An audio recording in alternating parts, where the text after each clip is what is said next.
Welcome, horror fans, to a marvelously stacked video. Today, we are getting into Friday the 13th ripoffs, which were a rage in the 80s, with an experimental few coming in the 2000s. The slasher subgenre is a curious thing that always has us waiting on a kill that'll leave us horrified, but oddly satisfied. What's more, you'll have that knife and blood image stuck in your head for days. Now, if the Halloween film pioneered the slasher scene, Friday the 13th cemented it. These two movies were the winning formula, made on a penny-wise investment yet reaping thunderous box office rewards. And what followed was a burst of horror movies with a mystery killer who's got everyone's number, either in a summer camp or the young backpackers lost in the woods. I don't blame these copycats. After all, imitation is still the best form of flattery. Also, Friday the 13th itself was undoubtedly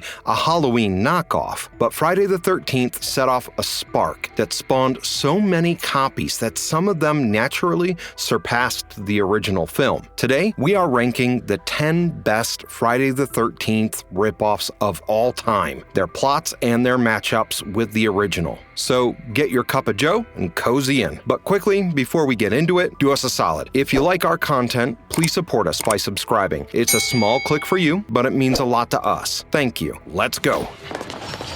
Son of a bitch. Friday the 13th, The Legacy. What started as a sure-shot copy of John Carpenter's Halloween turned out to be a film that would birth a series of 11 films afterwards. Friday the 13th films had become a yearly event between 1980 and 89. That's how ridiculously popular this franchise got. By the time Part 3 dropped, which many consider the best film of the series, the raving slasher Jason Voorhees had really come into his own. The beefy guy with the horrid face behind the white hockey mask had become a staple that the films would use forevermore. Jason would become an iconic horror guy that would inspire plenty of copycats in the years to follow. Given the enormous success of the Halloween and Friday the 13th films, a barrage of filmmakers wanted a piece of the slasher's bloody pie. Sounds disgusting, but that's part of the charm here. And these films were surprisingly easy to put together. All you needed was a working camera, some youngins, a knife, and a mask. I'm just playing because while the first Friday the 13th may have seemed that simplistic, the later franchise films had something more to say. Their formula was effective and easy, and the kill effects kept getting crazier while still paying tribute to the original films. For instance, the killing of Kevin Bacon's character in the first film with Jason's mom, the killer of the original movie, sticking a knife right through the bed and sticking it out of his chest, was replicated in Part 3,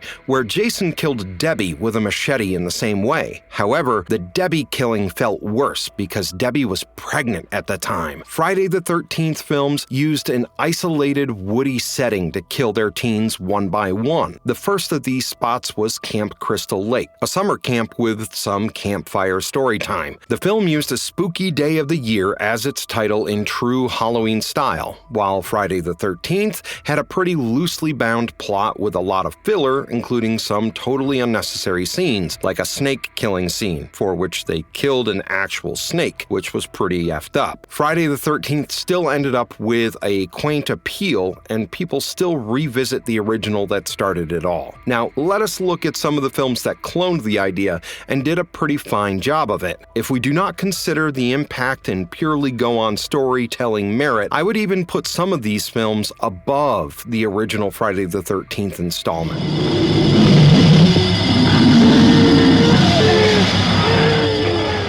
Berserker, 1987. Directed by Jefferson Richard, whose name sounds like he should be in the US Senate, Berserker comes with an old-school sentimental vibe. While the story kicks off with Berserker, a beast-like Viking being introduced, the focus soon shifts to a group of young people spending a weekend in a camp cabin in Rainbow Valley. With the Friday the 13th formula firmly set in motion, there is some campfire scary story time when the friends learn about the Berserker. Soon after, they start getting hand-picked, one by one, by the killer. The Berserker is an excellent look for a killer, a mad Viking wearing a bear snout over his head. The film is trying to encapsulate a strange kind of whodunit. Is it the real bear lurking around the camp that's the killer, or the Viking called Berserker? Aside from Berserker, the owner of the campground and the local cop worried about the new people there were the most entertaining characters in the story. Their improv banter is fun and keeps you interested through the otherwise dull patch the movie suffers with through the middle. But before you decide to make Berserker your weekend horror fix, you should know that the kills, which is the standard that all slasher movies will be judged by,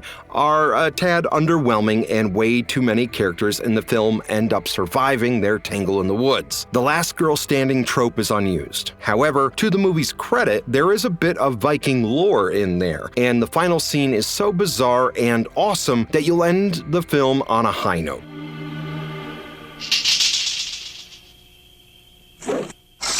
9. The Bagman, 2002. The Bagman comes with a caveat. You must absolutely love the cheesy 80s flicks to like this one. Directed by Ray Fitzpatrick, The Bagman is a story of revenge heavily influenced by the Friday the 13th films, Part 3 onwards. It is about a school kid getting murdered and then returning as a disfigured burlap bag-wearing man to get his killers 10 years later. The friends that committed the murder have all gone their separate ways, but as they begin to get slain one by one in an unforgiving manner, we begin to wonder who will survive the Bagman and put the ghost out. While the film has tried to be original with the killer's concept and story, the whole thing is for die-hard slasher fans only because it suffers from quite a few snags, which prevents it from having a universal appeal. The film does not deliver famously when it comes to building an atmosphere of dread or suspense. The audience does not clench up in the scenes that appear to be in there to create tension. The actors they used could have been younger to keep the teenage plot genuine, and they've got them wearing school uniforms to give them that extra teen quality. Well, it feels like a petty attempt at overcompensating the age thing, not to mention kind of cringe. Okay, if you were wondering if there are any similarities between this Bagman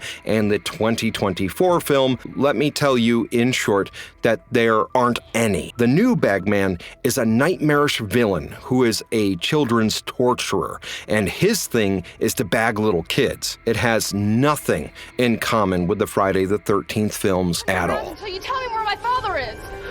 Look! 8. Bloody Murder, 2000. While the 2000s slasher films tried to lay a little low on the cheesiness the 80s were known for, the Friday the 13th blueprint is still all too evident within them. Bloody Murder, directed by Ralph E. Portillo, takes us down to Camp Placid Pines, where some young camp counselors are working at readying up the facility for the arrival of their campers. The legend of the hockey-masked chainsaw killer, Trevor Morehouse, comes up. Have you begun peeping the Friday vibes yet? Well, the movie goes into the kills soon as the counselors begin to disappear one after the other. Julie, played by Jessica Morris, gradually comes to understand that the Morehouse legend has come alive to kill them all. Bloody Murder commits the indubitable sin of skimping out on the scares and gore, which is a shame because when the film was released in 2000, summer camp slasher fans were starved for a good slashy murder tale. Instead, they were greeted by a neatly dressed killer who wasn't supposed to be the killer, and when the real Trevor Morehouse killer finally came to do some killing in the obligatory Friday the 13th ending twist, we never see him do any killing. Confused? Well, you can give the flick a try and undo that jumble, as I wouldn't dream of ruining the climax for you. While the film was the campy slasher the fans so badly wanted with the 2000s return of the subgenre, it was just short of the mark, but it's worth checking out as it differs a lot from the 80s stuff. 7. Dark Woods, 2003. This film is the low-budget bloodshed bloody murder should have been. Directed by Jake Daniels, Dark Woods is a great homage to Friday the 13th. The story goes, a campground has been closed for 20 years now because of some unsolved murders that have tainted the site, but there's a new owner and some counselors are trying to shape it up for reopening. There is also a weird cook in there, and the characters' interactions have sexual undertones, as expected from all Friday the 13th clones. Soon enough, there's a menace lurking in the shadows, and the night begins to bring a bunch of bodies down. The film is full of unexpected surprises that spring up right when you feel you've got the killer figured out. Dark Woods was made with under $10,000 US.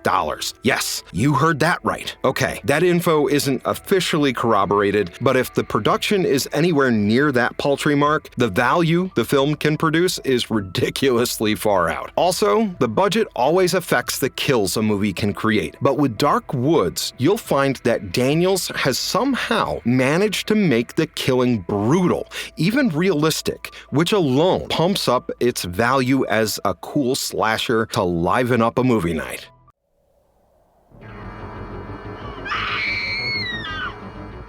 6. Madman, 1981. Madman is a summer camp slasher, and are we surprised? Unless you've skipped to the video and come in at this exact point right now, that would be a no. In true Friday the 13th fashion, the camp counselors and teens gather around the campfire for a spooky story, and this time the story is about Madman Mars. Apparently, if you call out Madman aloud, the Madman Mars, a famed axe killer, will be summoned. A few of the counselors think they'll have some fun doing just that, so one of them calls the name out, and you already know where this is going. Like many slasher films around this era, Madman is a low-budget production, and the generic script plus theme song and cheap prosthetics all a product of that. It feels like Paul Ehlers, who plays the Madman, is just wearing a rubber mask. But to the actor's credit, he plays the Madman to heartless perfection. The film was directed by Joe Giannone and has absolutely incredible night photography. Since most of the movie takes place at night, it looks pretty great there. It has a good suspense factor, and while the characters, aside from the Madman Mars, aren't all that engaging, Madman does build a slow, creepy burn and is a good nostalgia capsule from the 80s.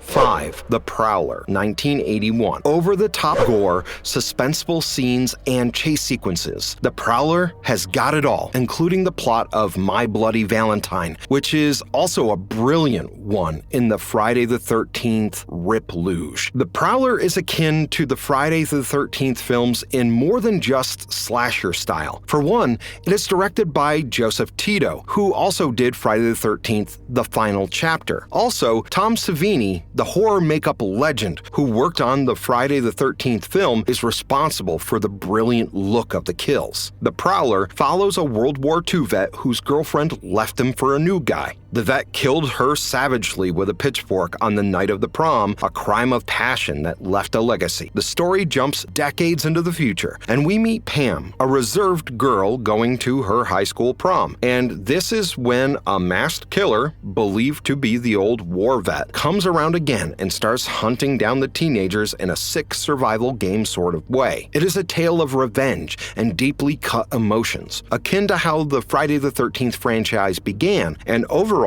The Prowler is a good ride and totally worth popping the popcorn in the microwave for.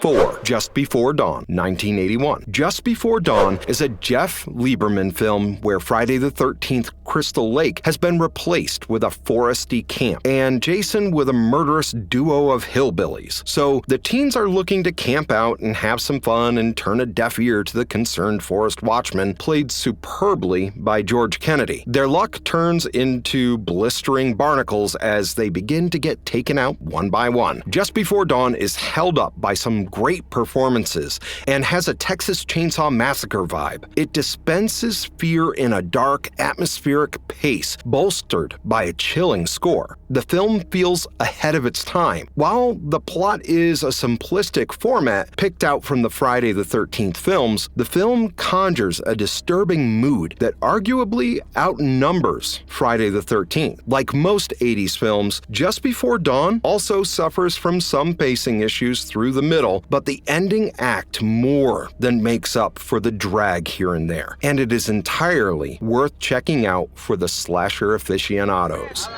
We're gonna go on. You gotta get ready. Okay. All right. 3. The Burning, 1981. Okay, I'm just gonna call it. 1981 was the golden year for slasher films, and if you're a real fan of the genre, The Burning has got to be on your to-do list. One of the great things about The Burning is that it gives context to the killer. Cropsey, a caretaker at a summer camp, gets pranked by some camper kids, but the prank goes horribly wrong, and he is set on fire, which turns him into a hideous, disfigured mess. 5 years later, he returns to the camp and begins to hunt down campers. Cropsey's appeal as a psychotic killer is propped up by how little he is shown, till his climactic reveal. He is always shown in shadows or against the light, and his head is never fully captured until later on in the film when we see him in full view donning his dreadful mask. Lou David portrays Cropsey with a cold-blooded flair, and the film also stars a young Holly Hunter. The film has some unique moments, like the raft massacre scene, which the movie fully earns with the leading lumbered rowing buildup. Some of the camper teens row the raft to a seemingly vacant canoe, only for Cropsey to crop up and slice down every last one of them with a head shear. It is freaking outstanding, if you're a slasher fan, that is. The Burning could stand shoulder to shoulder with the best of the Friday the 13th films, and Tom Savini brings his gore magic to this one too. Another great reason to stream The Burning today.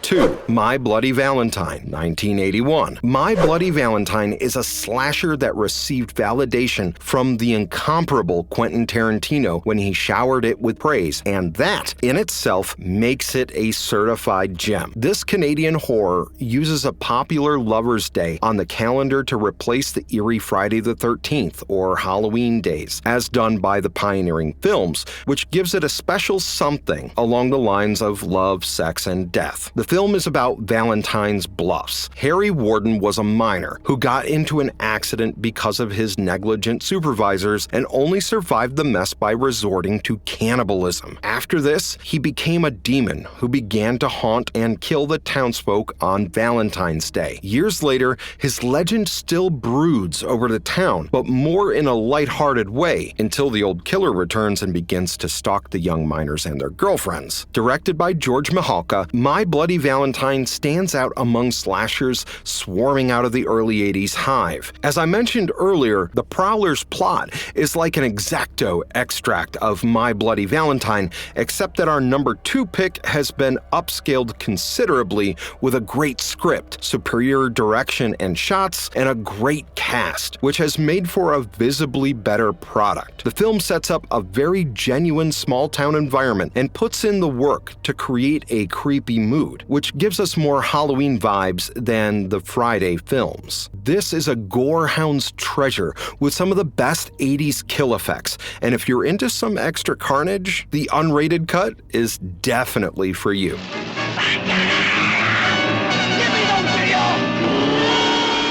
1. Sleepaway Camp, 1983. Sleepaway Camp is a dyed-in-the-wool Friday the 13th knockoff, with the gruesome events of Camp Arawak taking the spotlight, carrying on the good work that started out at Camp Crystal Lake. Directed by Robert Hiltzik, Sleepaway Camp follows the story of Angela, a likable, shy young girl who is sent to a summer camp with her cousin Ricky. Angela is picked on because of her timid nature, and Ricky tries to rescue her from the onslaught onslaught. But soon, the bodies start to pile up, and the psycho haunting the camp sparks the mystery that carries the narrative. There are some baffling subplots, but all are quite enjoyable. Angela and Rick come across as really good-hearted people, easy to root for, and the villains the film uses, like Judy, the pretty popular girl in there, are so over-the-top mean that you actually watch the killer pick them off with a hint of satisfaction. The film maintains a shuddering tone, an uncertainty about what will happen next throughout its runtime, and doesn't drop off in the middle like a typical 80s cheese. Also,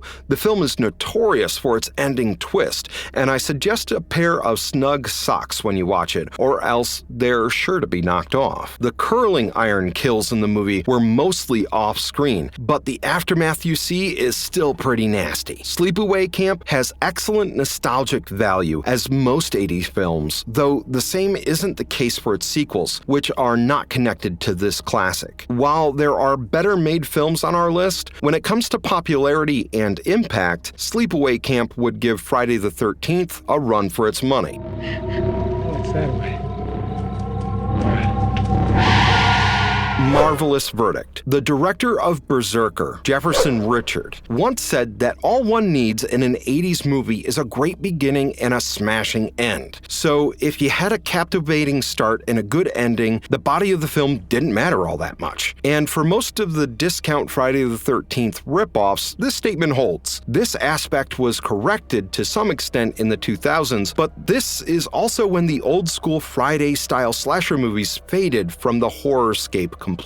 Well, thankfully, we live in the digital age where we can reach out and handpick all the past slasher magic we want. And for those special ones who love a good old campy knife action with the lime twist of young and carefree victims, the Friday the 13th films and their spawns will always be gold. That'll be just about that. Do not forget to drop the name of your favorite knockoff slasher in the comments below, as we always look for inspiration in your comments. If you enjoyed this video, please smash that like button and subscribe if you haven't already. Be safe now.